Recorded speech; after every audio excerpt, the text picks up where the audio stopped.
In this section, we're going to look at an alternate solution to the chunk problem. Now, as usual, we'll make a backup of our solution. So inside of my current index.js file, I'm going to copy my first attempt at chunk.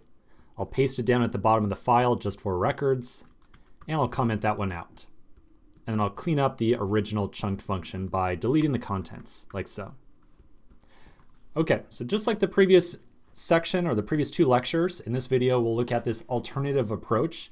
We'll take a break and then we'll come back and code up the solution, because I do want to give you the opportunity to attempt the solution with this other fashion if you want to. So let's get to it. All right, now knowledge of this second solution, like I said, it's a little bit harder to come at this solution on your own unless you are very familiar or have very recently, or at least have this function in mind, one particular function that has to do with arrays. And this function is called slice. So if we call letters.slice, so this is a function or a method that exists on all arrays, we can pass in some start index. So let's say a start index of 0, and then as a second argument, some end index. So maybe I'll put in 3 like so. So this says, starting at element 0, give me a copy, and that's very important. We are taking a copy of every element inside of letters from 0 to element 3, but not including element 3.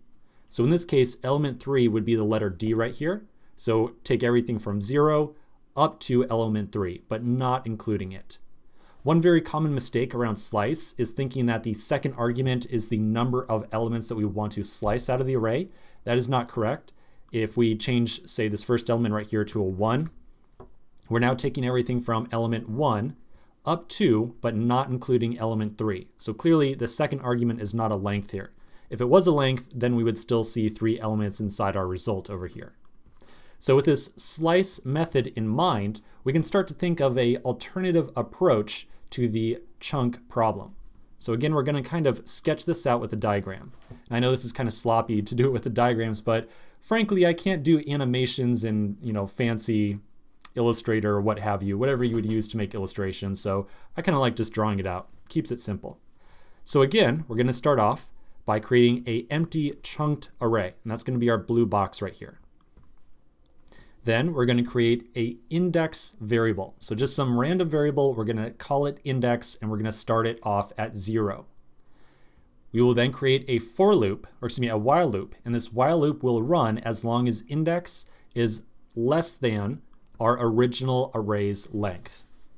And then here's where things get interesting. Inside this while loop, we are going to take a slice out of our original array, starting at index and ending at index plus size.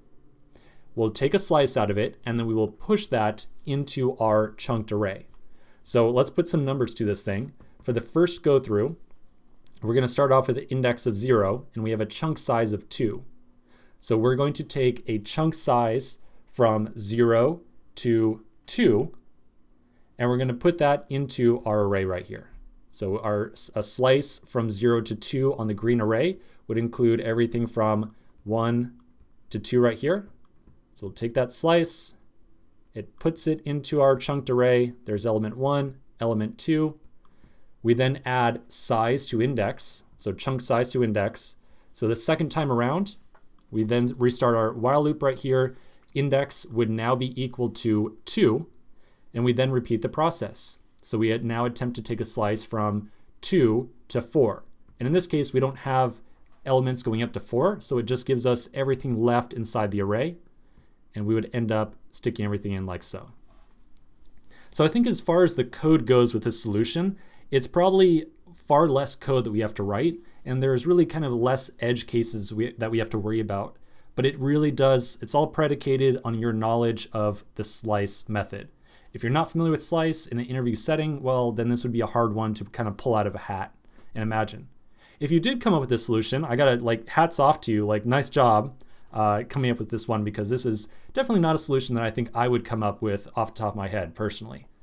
So now that we have a better idea of how this works, let's take a quick break and then put together the implementation in the next section.